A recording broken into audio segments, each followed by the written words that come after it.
Assalamualaikum warahmatullahi wabarakatuh.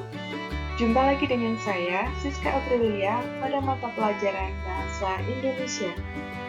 Kali ini kita akan melanjutkan materi sebelumnya, yakni teks iklan, slogan, dan poster. Bagaimana? Apakah kalian sudah siap untuk menyimak? Mari kita mulai. Pada pertemuan kali ini, KD yang akan kita bahas adalah KD 3.4, menelaah pola penyajian dan kebahasaan teks iklan, slogan, dan poster. Tujuan pembelajaran yang akan kita capai pada hari ini ada beberapa, yakni yang pertama, siswa mampu memahami pola penyajian teks iklan, slogan, dan poster yang membuat bangga dan memotivasi dari berbagai sumber yang dibaca maupun didengar. Yang kedua, siswa mampu memahami kebahasaan teks iklan, slogan, dan poster yang membuat bangga dan memotivasi dari berbagai sumber yang dibaca dan didengar.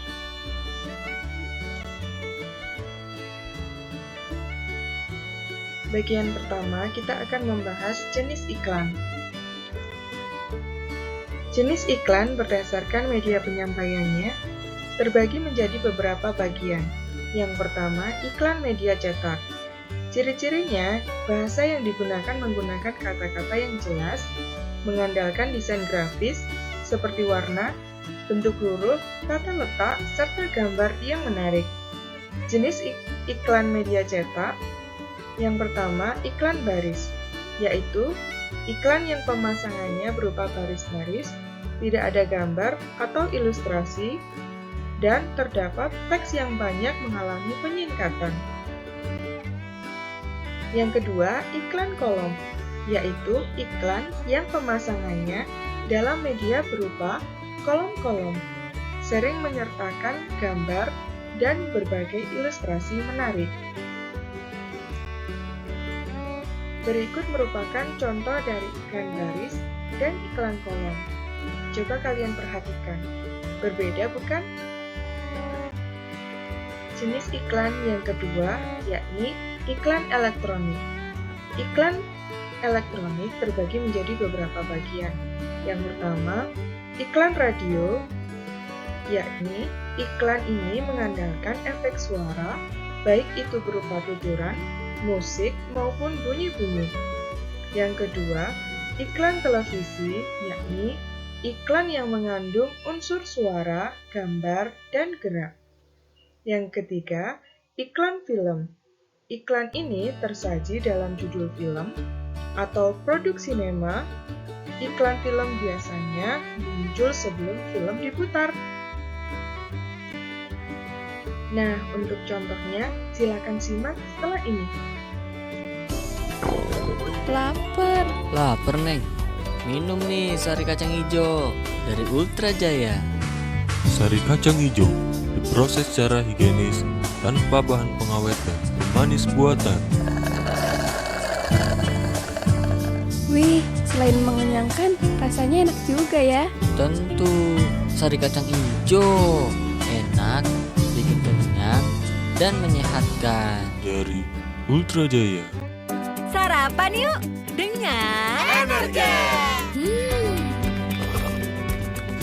Kenapa perlu Energen tiap hari, Bu? Karena Energen lebih dari susu. Energen sarapan super. Semua kebaikan susu plus sereal plus telur plus Sigma Fit. Jadikan Energen padat bernutrisi, Mengenyangkan dan bertenaga. Sarapan super Energen.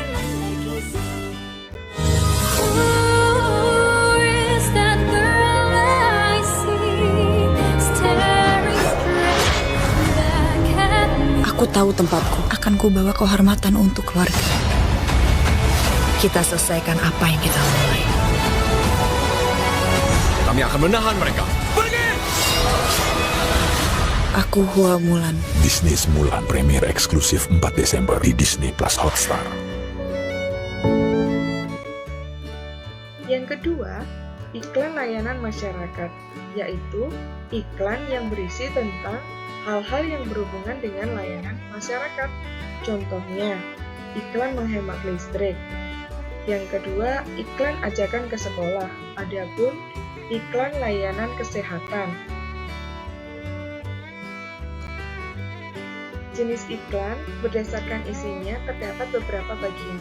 Yang pertama, iklan pemberitahuan, yaitu iklan yang berisi pemberitahuan atau pengumuman tentang suatu hal, contohnya iklan seminar, iklan duka cita, iklan lowongan pekerjaan. Yang ketiga, iklan penawaran disebut juga iklan niaga, yaitu iklan yang berisikan penawaran suatu barang ataupun jasa. Berikut merupakan contoh dari iklan pemberitahuan, iklan layanan masyarakat, dan iklan penawaran. Bagian 2, kita akan membahas struktur iklan. Struktur teks iklan terdiri dari beberapa bagian, yakni pengenalan produk dapat juga disebut sebagai judul teks. Yang kedua, pernyataan persuasif berisikan pernyataan yang mendorong kepada pembaca atau pendengar untuk berbuat sesuatu. Yang kedua, pernyataan tentang kelebihan produk yang ditawarkan. Selanjutnya, sering disajikan pula slogan, gambar-gambar produk, serta nama dan logo perusahaan. Bagian 3, kita akan membahas kaidah kebahasaan iklan, slogan, dan poster. Kaidah kebahasaan teks iklan. Yang pertama, kata yang bersifat persuasif. Kalimat persuasif digunakan sebagai imbauan, ajakan, atau permintaan kepada seseorang agar mau melakukan sesuatu seperti yang diinginkan oleh penulis atau pembicara. Contohnya, cobalah produk terbaru dari kami. Yang kedua, ayo belajar yang giat demi masa depan cemerlang. Kaidah kebahasaan teks iklan yang kedua, kata yang bersifat imperatif. Kalimat imperatif biasa disebut juga dengan kalimat perintah. Kalimat imperatif yang digunakan dalam iklan biasanya merupakan jenis kalimat imperatif halus, yakni jenis kalimat imperatif permohonan, permintaan, imbauan, larangan, ataupun ajakan. Contoh kalimatnya yakni pakailah masker jika Anda keluar rumah. Yang kedua, ayo buang sampah pada tempatnya. Kaidah kebahasaan teks iklan yang ketiga. Bahasa yang digunakan sederhana, mudah diingat, dan mudah dipahami. Contohnya, Sprite nyatanya nyegerin. Nah, siapa yang tidak pernah mendengar iklan ini? Ya, benar. Iklan ini selalu muncul di televisi. Nah, ini adalah termasuk iklan minuman. Yang kedua, cintai susu, minum Yakult tiap hari. Apalagi ini, tentu kalian sudah tidak asing mendengarnya. Nah, untuk iklan ini juga termasuk dalam iklan minuman. Untuk yang keempat, pilihan kata berirama dan memiliki banyak kesamaan bunyi. Contohnya, dari pajak kita berpijak. Berikut merupakan iklan layanan masyarakat tentang membayar pajak. Kaidah kebahasaan teks iklan yang kelima, yakni pada iklan baris sering dijumpai penyingkatan kata. Contohnya seperti gambar di bawah ya.